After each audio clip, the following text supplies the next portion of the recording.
Que le Seigneur vous bénisse, chers frères et sœurs. Bienvenue à notre rencontre, que ton règne vienne. Je suis avec vous pour partager la parole de Dieu. Nous allons parler de la crise. Vaincre et réussir en période ou face à la crise. Déjà, il faut savoir ce que c'est que la crise. Nos gouvernements, nos nations, lorsque nos autorités, par exemple, sortent pour faire, par exemple, des annonces ou des communiqués, ils ont très souvent évoqué ce sujet ou ce thème. Ils parlent très souvent de la crise. Et on a l'impression que c'est quelque chose de grand, d'extraordinaire, je veux dire, qu'on ne peut pas vaincre. C'est quelque chose vraiment d'immense. Parce qu'on n'a pas compris, parce qu'on n'a pas l'explication de la crise. On parlera par exemple de la crise sanitaire, on parlera de la crise économique, de la crise financière, de la crise, je dirais, familiale, de la crise sociale. Il y a donc plusieurs formes de crise. Donc, en fait, une crise, pour être simple et pour que nous comprenions de façon simple, en comprenant de manière simple, cela va nous délivrer, ça va nous permettre aussi de résoudre les crises qui se présentent à nous. Qu'est-ce qu'une crise? Une crise est un événement ou une situation qui fait appel à notre sens de jugement et de décision. Je reprends. Une crise est un événement ou une situation qui se présente à nous et qui fait appel à notre sens de jugement et de décision. C'est très simple. Donc, si un représentant du gouvernement sort, ou si quelqu'un peut-être se présente à toi un jour et te dit, il y a la crise, il ne faut pas paniquer. Ça veut dire tout simplement qu'il y a une situation qui fait appel à notre sens de jugement et de décision. C'est tout. Donc, une crise, nous pouvons par exemple dire que c'est un défi, c'est un challenge, c'est une situation, ce que nous appelons par exemple un problème. Ça peut être un problème qu'on peut résoudre dans le temps, c'est-à-dire immédiatement, ou plus tard, c'est-à-dire avec le temps, qui prend par exemple du temps, qui peut s'étendre sur plusieurs années, sur plusieurs mois, etc. Mais une chose est sûre, c'est toujours un événement, c'est toujours une situation, c'est toujours quelque chose qui se présente à nous, qui fait appel à notre sens de jugement et de décision. Donc, on peut avoir par exemple au sein de la famille une crise. On peut avoir par exemple une crise sociale. On peut avoir une crise conjugale. On peut avoir une crise économique, financière. On peut avoir par exemple une crise également sanitaire. Donc, nous pouvons avoir plusieurs sortes de crises.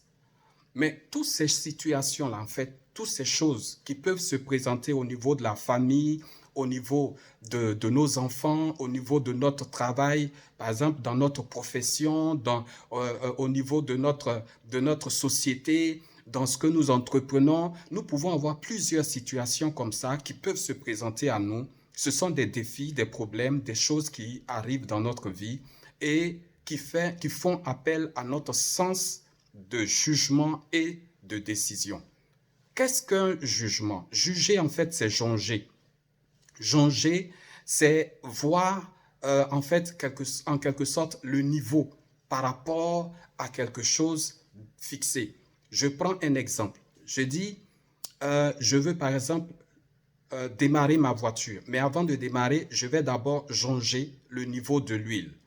Donc, je soulève le capot de la voiture et je regarde le niveau de l'huile à travers le petit morceau de fer qui se trouve dans le moteur. On essaie de jauger, de voir le niveau de l'huile par rapport à la mesure indiquée sur ce petit morceau de fer. Voyez? Donc, si je constate que le niveau de l'huile est au bon niveau, je peux démarrer. Si je constate que ce n'est pas au bon niveau, je m'arrête, je mets de l'huile dans le moteur et ensuite, je peux démarrer. Donc, juger, c'est jauger, c'est voir, c'est examiner, c'est réfléchir pour voir si ce que nous allons décider est bien ou pas. Une crise a deux choses qu'elle produit dans notre vie. Soit elle nous élève, soit elle nous abaisse. Soit elle nous propulse, elle nous enrichit, elle nous bénit, soit elle nous détruit totalement. Donc, c'est selon ta capacité à juger, à jauger les événements que tu traverses, à prendre de bonnes décisions, que tu vas réussir ou que tu vas échouer. La crise n'est pas quelque chose qui arrive seulement aux pauvres. La crise n'est pas une situation qui se déroule ou qui se présente uniquement aux riches. La crise, c'est quelque chose qui arrive à tout le monde. Tout le monde vit des périodes de crise. Mais, voyez, ceux qui réussissent, c'est ceux qui arrivent à juger, à trouver le bon jugement face à une crise et à prendre la bonne décision face à une crise. Parce que tout simplement, ils ont compris que la crise fait appel à leur sens de jugement et de décision. Et comme ils ont compris que c'est ce que la crise, en fait, est en train de faire, ou c'est ce que la crise les amène à faire, ils n'ont pas donc de problème à ce niveau. Ce qui se passe, c'est que quand ils sont face à un défi, face à une crise qui se présente, ils s'asseyent, ou ces personnes, elles s'asseyent et elles réfléchissent, elles examinent, elles jugent, elles voient si dans telle occasion ou dans tel sens ou dans tel autre, est-ce que ce que je vais décider est correct? Et si je décide, est-ce que ça va être bénéfique? Est-ce que ça va être vraiment d'un intérêt général? Voyez, nous avons connu à travers le monde entier une crise que nous avons appelée la crise sanitaire, la crise du coronavirus, COVID-19. C'est une crise qui est arrivée, c'est-à-dire un sujet, un problème, une situation qui fait appel au sens de jugement et de décision de nos gouvernants, de nos nations. Et face à cette crise, au sens de jugement et de décision, les autorités étaient en train de se retrouver, de réfléchir, de trouver des méthodes, de trouver des solutions, de juger de ce qu'il fallait faire, de ce qu'il fallait engager, de comment il fallait procéder pour que cela puisse être résolu, en fait. Donc, il y en a qui sortent de cette crise-là vraiment fort, qui sortent de cette crise, je vais dire, victorieux, et puis il y en a qui en sortent, par exemple, affaiblis, vaincus, qui ne peuvent pas vraiment avancer parce que tout simplement, ces personnes n'ont pas su juger, trouver le bon jugement. Ces personnes n'ont pas su prendre la bonne décision. Et ce que je vais ici dire à travers ce moment, je veux tout simplement faire comprendre à quelqu'un. Si tu m'écoutes, je veux te dire une chose. N'aie pas peur des crises. N'aie pas peur quand il y a une crise, quand tu vis une situation difficile, peut-être au niveau conjugal, au niveau professionnel, au niveau sanitaire, au niveau financier, au niveau économique, au niveau national. S'il y a une situation qui arrive, désormais, il ne faut pas paniquer. Il faut comprendre que lorsqu'on parle de crise ou de situation, d'événements qui se produisent dans ta vie, qui se présente comme un problème, ça fait tout simplement appel à ton sens de jugement et de décision. C'est une situation qui arrive pour faire appel à ton sens de jugement et de décision. Tes enfants peuvent créer une crise à la maison. Ça fait appel à ton sens de jugement et de décision. Au travail, il peut y avoir une crise. Ça fait appel à ton sens de jugement et de décision. Ça te pousse à réfléchir et à prendre de bonnes décisions qui vont te propulser, qui vont t'élever, qui vont arranger ta famille, qui vont arranger ton travail, qui vont arranger tes affaires, ton entreprise, ton ministère, ton église, ta nation. Et tout cela, Dieu permet pour que nous arrivons à savoir juger les choses et à savoir prendre de bonnes décisions, parce que la vie, elle est faite d'ensemble de décisions. Nous allons voir l'exemple d'un jeune homme qui s'appelle David. La Bible nous parle de David dans le livre de 1 Samuel, à partir du chapitre 17. Il y avait à cette époque-là un homme de guerre que moi j'appelle un mercenaire, parce que c'est quelqu'un qui était expérimenté en matière de guerre. Et la Bible nous dit que la lance que ce monsieur-là tenait pesait jusqu'à 7 kilos. L'armure que cet homme-là avait sur son corps pour le protéger des lances et des choses et tout, pesait jusqu'à 57 kilos. Il avait 3 mètres à peu près de hauteur, 2 mètres 90. C'était quelqu'un de géant, d'extraordinaire, qui faisait peur, qui semait la terreur. À le voir, vraiment, toute l'armée d'Israël tremblait. Et ce qui s'est passé, c'est que Israël ne s'attendait pas à cette procédure de guerre. C'est-à-dire rencontrer l'armée des Philistins et puis trouver au milieu d'eux un homme aussi géant et fort qui allait venir contre l'armée et dire qu'il veut mener un combat individuel avec une personne de leur camp. Et s'ils arrivent, si cette personne de leur camp arrive à le vaincre, alors eux, ils seront assujettis à Israël.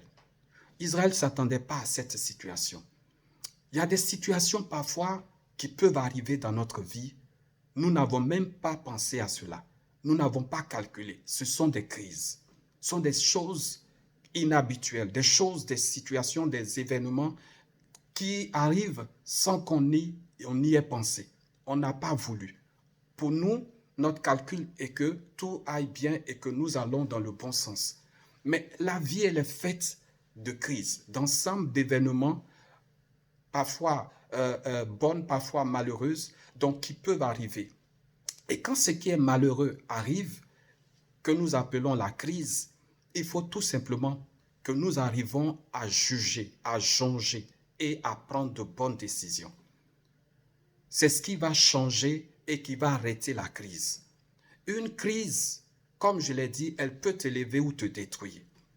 Donc, tu peux arrêter une crise à partir d'un bon jugement que tu fais et d'une bonne décision que tu prends. Chaque crise peut être résolue. Il n'y a pas de crise qui n'a de solution. Tout peut trouver une solution. Il suffit d'avoir un bon jugement. Et comme Israël était face à ce géant, la Bible dit que pendant 40 jours, de nuit comme de jour, cet homme se présentait. Aucune solution ne venait de la part du peuple, donc de l'armée d'Israël. Mais un jeune homme va apparaître, David. David avait l'habitude de résoudre les crises. C'est quelqu'un qui, de façon personnelle et sans l'aide de qui que ce soit, faisait face à des crises et trouvait des solutions chaque fois. La preuve, lorsque les animaux féroces attaquaient ces brebis, il attaquait lui-même ces animaux et il arrivait à les vaincre. Ce sont des crises, ce sont des choses qui arrivent, des situations qui arrivent pour détruire ce que nous avons, pour détruire ce que nous entreprenons. C'est une crise qui était face à David, mais David arrivait à vaincre ces crises. Il arrivait à juger, trouver le bon jugement et à prendre les bonnes décisions. Et chaque fois qu'il prenait ces bonnes décisions, il arrivait à vaincre ces animaux féroces. Voyez? Et il était face maintenant à Goliath, un géant. L'armée n'a pas pu vaincre cet homme. Personne ne s'est présenté face à cet homme. Mais ce jeune homme qui avait l'expérience de résoudre et de faire face aux crises va se présenter. Ce qui se passe, c'est qu'il va être inspiré différemment. Et la Bible nous dit que, au lieu des armes qu'on lui présentait, c'est-à-dire les armes conventionnelles pour attaquer ce monsieur, David n'a pas procédé de cette façon. Il est plutôt allé autrement. Il a pris une pierre et il a attaqué cet homme avec la fronde. Frères et sœurs, vous qui m'écoutez, Je voudrais, à travers ce récit, déduire 3 choses.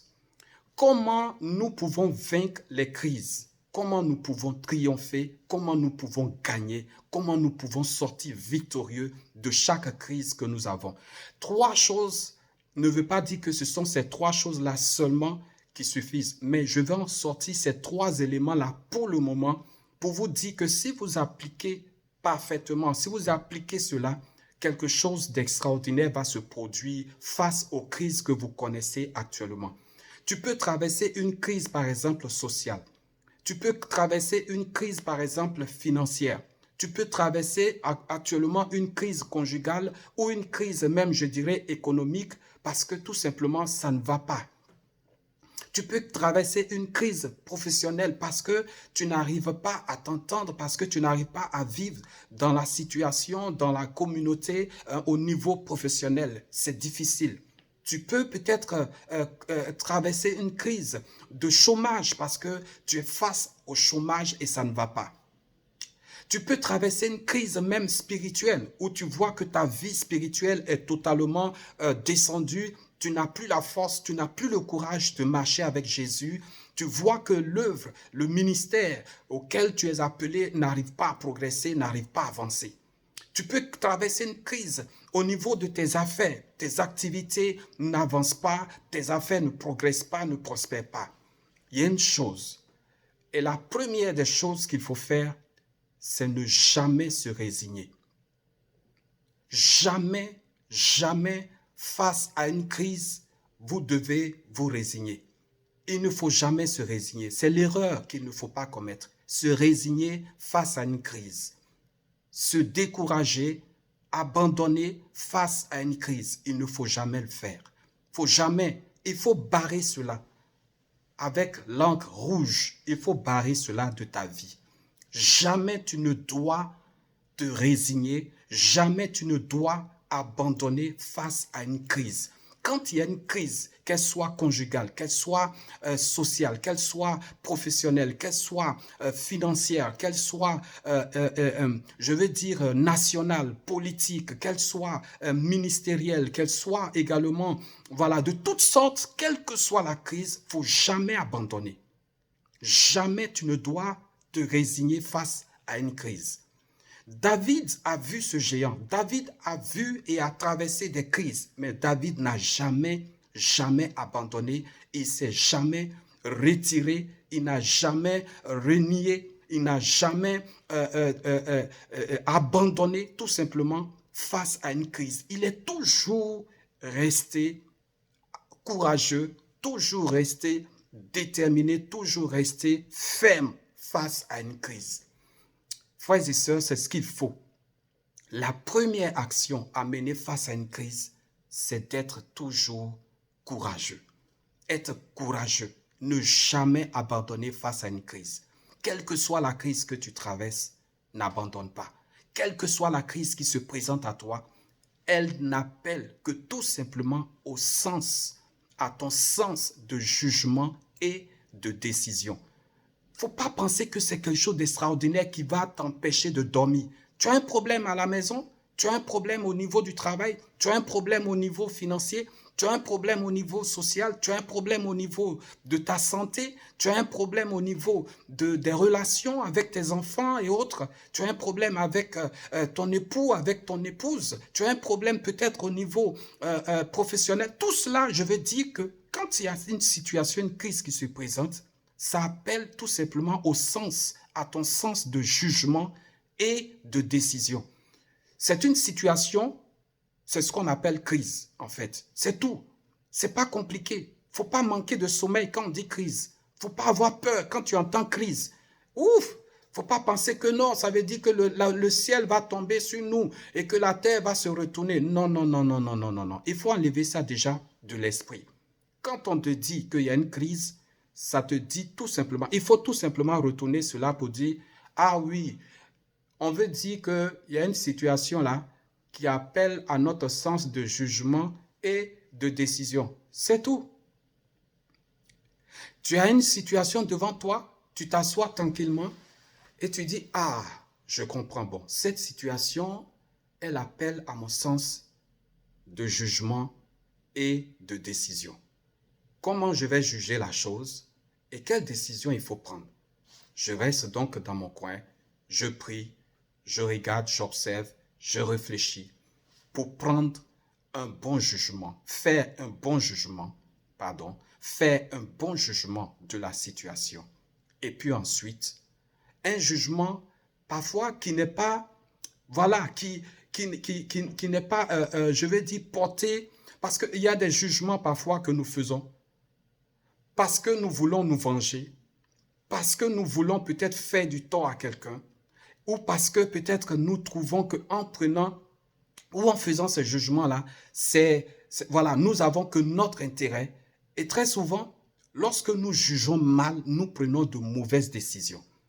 Et comme je vous ai dit, une crise peut entraîner notre élévation ou notre destruction. C'est pour cette raison que quand tu veux faire un jugement, il faut que tu sois vraiment à l'écart de tout ce qui peut être une situation qui soit peut-être de rancœur, soit peut-être de haine, soit peut-être de condamnation, parce que tu es en train de vouloir viser quelqu'un ou quelque chose, ou peut-être, je veux dire, une autorité ou un pouvoir, quelque chose. Non, ton jugement doit reposer sur la vérité, sur la justice. C'est ça le jugement. Jauger à partir de ce qui est juste, de ce qui est juste, de ce qui est vrai, de ce qui est légal, de ce qui doit être. À partir de ce moment-là, tu pourras prendre une décision juste qui va te pousser et qui va t'amener à la grandeur et à l'élévation.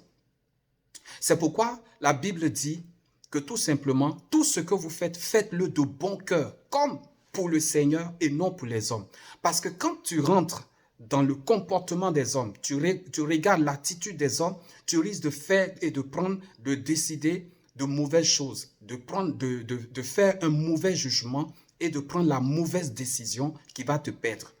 Donc chaque décision ou chaque jugement que tu dois poser ou porter, ça doit être à la lumière de la parole de Dieu, comme pour le Seigneur et non pour les hommes. C'est la base de la justice vraie. Et c'est sur cette base de jugement vrai que tu pourras résoudre les crises. Parce que ça va te permettre de prendre les bonnes décisions face à une crise et triompher toujours d'elle. Donc, une crise, c'est une situation simple. Elle peut être peut-être aux hommes, devant les hommes, peut-être pénible. Ça peut être quelque chose d'extraordinaire qui est en train de vouloir arriver. Mais il faut tout simplement l'analyser comme un événement qui appelle à ton sens de jugement. Quand il y a un conflit, une situation qui arrive tout de suite, il faut dire ça appelle à mon sens de jugement et de décision. Point. Donc, je vais faire en sorte que le jugement soit basé sur la justice de Dieu, c'est-à-dire ce que Dieu dit face à cette situation, comment je dois me comporter, et puis prendre une bonne décision. Et cette décision va te propulser. Donc, il ne faut jamais, jamais résigner face à une crise.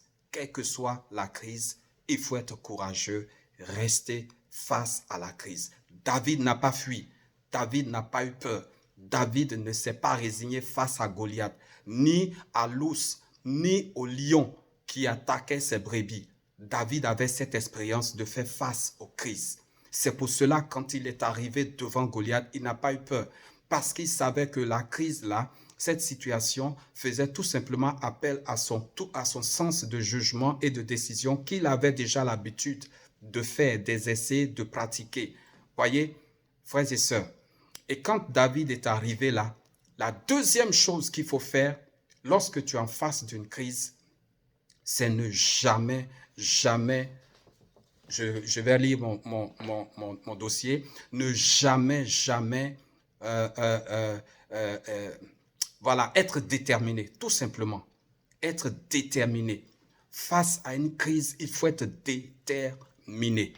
David était déterminé face aux crises qui se présentaient. Il voulait en découdre avec les crises. Il était décidé de résoudre chaque crise, d'apporter des solutions à chaque crise qui se présentait à lui. Sa détermination le poussait à prendre de bonnes décisions, à réfléchir, à trouver les méthodes qu'il fallait pour pouvoir résoudre les crises. Il faut être déterminé face à une crise. Quand il y a une crise, c'est la Bible dit à tes résolutions répondra ton succès. C'est ça la détermination. Quand tu es déterminé face à une crise, c'est alors que tu verras le succès apparaître. Mais si tu te résignes, si tu te relâches, si tu te détournes, si tu fuis face à une crise, le succès n'arrivera pas dans ta vie. La grandeur n'arrivera pas dans ta vie. La gloire n'arrivera pas. Ton rêve que tu as ne pourra pas se réaliser. Ce que tu veux atteindre comme objectif, tu ne pourras pas l'atteindre. Et tu seras toujours à la merci des crises. Parce que la crise ne choisit pas, ne dit pas que tu es pauvre, ne dit pas que tu es riche, ne dit pas que tu es grand ou tu es petit. Les crises arrivent à tout niveau et à toute personne. Étant être humain sur cette terre, tu feras toujours face aux crises. Donc, ce n'est pas la peine de fuir, ce n'est pas la peine de vouloir se cacher. Sinon, tu ne veux pas réussir. Mais si tu veux vraiment réussir, si vraiment tu veux avancer dans cette société et réussir, ce qu'il faut faire, c'est de faire face aux crises, être déterminé face aux crises et te dire que chaque événement, chaque situation qui arrive appelle à mon sens de jugement et de décision. Point. Donc, je vais faire face à cela et trouver ce qu'il faut, apporter le bon jugement qu'il faut et prendre la bonne décision qui va changer radicalement cette situation. Et nous avons l'exemple pendant cette crise que le monde a connue. Il y a des gens qui, par exemple, ont regardé les événements, les situations, qui ont suivi la manière dont d'autres traitaient cette crise et qui ont voulu exécuter, copier, réaliser cela. Mais d'autres qui ont suivi et réalisé ont réussi et d'autres n'ont pas réussi parce que les choses ne sont pas pareilles, les conditions ne sont pas pareilles. Donc tu peux par exemple traverser une crise, quelqu'un va venir t'expliquer, te dire, ah, moi face à cette situation-là, voici comment j'avais fait et puis la chose a été résolue. Ça ne veut pas dire que toi, dans cette situation aussi, forcément, en appliquant cela, ça va résoudre ce que tu es en train de vivre. C'est pour cette raison que ça appelle à ton sens de jugement. C'est-à-dire, juge en fonction de non seulement la vérité, donc selon le barème divin, selon la parole de Dieu, mais aussi de ce que tu vis, de ce que tu traverses, de ce que tu sais, de ce que tu connais. Regarde, est-ce que cela est avantageux ici ou là? Est-ce que ça arrange telle chose? Tout ça, tu regardes et en fonction de ton milieu, de ta façon de vivre, de ta condition de vie, tu prends la bonne décision qu'il faut pour pouvoir propulser ta vie en avant. Ne suis pas toujours ce que les gens diront, parce que d'autres personnes en période de crise te donneront le mauvais conseil. Et ça peut détruire ta vie en appliquant cela. Très souvent, en période de crise, nous courons vers les gens. Nous allons voir des personnes ça et là pour essayer de nous conseiller, alors qu'en réalité, en le faisant, si nous ne faisons pas attention, nous risquons même d'aggraver la crise, de rendre la situation plus difficile. Non, mais ce qu'il faut faire, c'est de s'asseoir, parce que ça appelle à ton sens de jugement et de décision. Tu peux demander conseil, je n'exclus pas cela, mais il faut savoir mesurer le conseil et savoir l'appliquer. Est-ce que cela va avec ce que tu es en train de vivre? Est-ce que cela rentre dans le canevas de ta condition de vie? Est-ce que en appliquant cela, ce sera vraiment une solution réelle à la crise? C'est pas pour détruire, c'est pas pour peut-être juger, peut-être condamner, peut-être te venger. Tout ça, c'est très important lorsque tu es en face d'une crise. Tu peux être en face d'une crise, par exemple, économique, financière, une crise financière. Face à la crise financière, il faut que tu prennes de bonnes décisions. Peut-être qu'il n'y a pas assez d'argent. Est-ce que tu vas garder le même train de vie? Comment tu dois faire pour pouvoir atteindre tes objectifs dans cette crise économique, dans cette crise financière? Est-ce que tu vas toujours garder le même train de vie? Est-ce que tu vas réduire tes charges, réduire tes dépenses pour pouvoir toujours atteindre le but que tu t'es fixé? Tout cela, ça demande ce que j'appelle le bon sens de jugement et la bonne décision. Donc une crise c'est une situation qui appelle à notre sens de jugement et de décision. Si tu m'écoutes, que tu aimes et que tu as aimé cette vidéo, partage-la également pour que d'autres personnes puissent aussi bénéficier de ces solutions qui vont impacter, changer totalement sa façon de voir les crises. Parce que très souvent, nous entendons parler de crise à la télé, de crise par-ci, de crise par-là, et on a l'impression que c'est quelque chose d'extraordinaire, vraiment qui veut faire tomber le ciel sur nous. Il n'en est rien du tout. Une crise est un événement, une situation qui arrive et qui fait appel tout simplement à notre sens de jugement et de décision. Donc, si un gouvernement te dit, il y a la crise ici, il y a la crise là, il faut dire tout simplement qu'on est en train de faire appel à votre sens de jugement et de décision. Vous avez voulu être autorité, vous avez voulu être à la tête, vous avez voulu être président. Bien sûr, c'est le moment maintenant pour vous de démontrer que vous pouvez prendre de bons jugements, faire de bons jugements et prendre de bonnes décisions face aux difficultés ou aux situations qui se présentent. Et cela est à tous les niveaux. Ça peut être au niveau gouvernemental, ça peut être au niveau national, ça peut être au niveau, voilà, à ton niveau familial, au niveau relationnel et tout. C'est très important de comprendre et de savoir ce que c'est qu'une crise, parce qu'en sachant ce que c'est qu'une crise, nous pouvons la résoudre très facilement. Et dernière chose que je voudrais dire et qui permet à un homme de vaincre et de réussir en période de crise, comme je l'ai dit, la première chose, ne jamais se résigner, donc abandonner devant une crise, parce que la crise ne vient pas pour te tuer, la crise vient tout simplement pour faire appel à ton sens de jugement et de décision, c'est-à-dire, en quelque sorte, voir si tu es mature. Voilà. Et ensuite, la crise également, face à elle, il faut être déterminé. Il ne faut pas fuir. Il ne faut pas prendre la poudre d'escampette. Non, il ne faut pas fuir. Il faut tout simplement résister. Il faut être déterminé face à la crise. Parce que c'est ce qui a fait que les lions, quand quelqu'un est déterminé, la peur change de camp. Si tu es déterminé dans ce que tu veux faire, tu vas faire changer de camp à la peur. Tu vas faire changer de camp à l'ennemi. L'ennemi qui était déterminé contre toi va commencer à trembler. La situation qui était devant toi, elle va commencer à se réduire. Elle va commencer à devenir, le géant va commencer à devenir une mouche devant toi.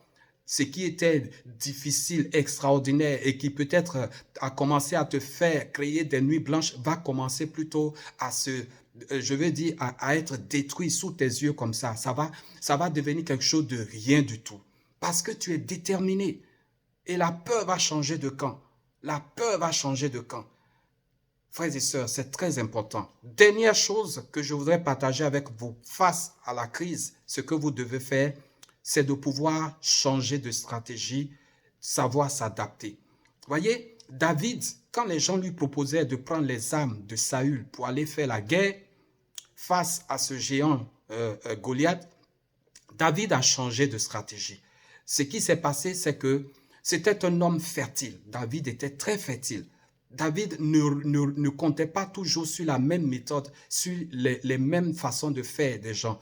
David avait cette capacité-là de se porter dans la présence de Dieu pour trouver des solutions et des solutions parfois qui étaient totalement différentes.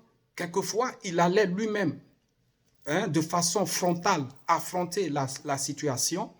Et là, David change carrément de méthode. Au lieu d'affronter la situation de façon personnelle, il va plutôt utiliser une fronde et une pierre à distance pour renverser l'adversaire. Et il ne va pas utiliser les armes qui étaient là, à sa disposition. Malheureusement, ce qui a été donc une grande surprise pour son adversaire, il a pensé que les pierres ne pouvaient pas le terrasser. Mais David, connaissant les crises et sachant les résoudre, sachant tout simplement trouver et prendre de bonnes décisions, ce jour-là a su que la bonne décision serait de rester à distance. Parce que s'il s'approchait de cet homme qui est un mercenaire de guerre, expérimenté dans la guerre et qui savait tout ce qu'il y avait comme rouage, parce que ce n'était pas sa première fois d'affronter les gens, David savait que s'il approchait cet homme, il allait tout simplement mourir parce que c'était un géant, il allait écraser David. Un coup d'épée ou de lance, c'est terminé pour David parce que sa lance pesait 7 kilos. Mais David, ce qu'il va faire, il va dire, au lieu d'approcher cet homme, je vais rester à distance. Je vais utiliser une pierre pour résoudre cette crise. Et c'est de loin qu'il a lancé la pierre et ce géant est tombé. Vous pouvez trouver des stratégies aussi simples, des stratégies aussi, je veux dire, vraiment, parfois même qui ne demandent pas grand chose. Simplement, le silence parfois peut résoudre des crises. Simplement, un mot doux peut résoudre des crises. Simplement, l'humilité peut résoudre parfois des crises.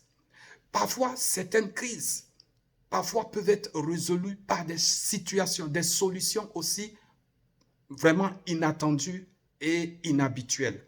C'est tout simplement le fait que nous ayons réfléchi et à la lumière de la présence et de la parole de Dieu, trouver le bon jugement, faire le bon jugement et prendre la bonne décision. C'est ce qui change les situations. Il ne faut pas vouloir aller frontalement, tout le temps frontalement. Quand il y a une situation, parce que tu as appris que bon, telle personne a fait comme ça ou telle autre a fait comme ça, toi aussi tu veux forcément que ce soit comme ça. Je vous ai donné un jour l'exemple de cet homme qui était à la piscine de Bethesda, cette piscine-là où tout le monde passait, lorsque l'eau est agitée, tout le monde venait là se plonger. C'était la méthode, c'était la manière là pour être guéri. Mais quand Jésus a rencontré cet homme, il n'a pas été guéri de cette même façon.